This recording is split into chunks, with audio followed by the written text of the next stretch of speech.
Guys, dahil wala tayo ngayong tinda, absent muna tayo sa pagtitinda, magluto po tayo nito. Yan, sino po ang kumakain yan? Talbos ng kamoting baging. Kain naman tayo ng gulay.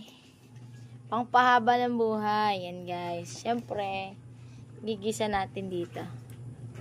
Sardinas. Ginisang talbos na may sardinas. Yan guys. Yan po ang pananghalian natin ngayon kasi nagugutom na ang ating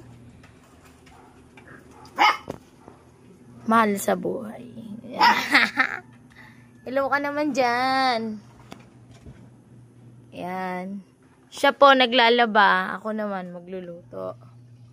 Siyempre, kailangan magkatuwang para naman hindi ganun kahirap ang buhay. Yan guys, putol-putulin ko muna to. Tapos, iluluto para makakain na ng pananghalian. Bye guys, magandang tanghali sa inyong lahat.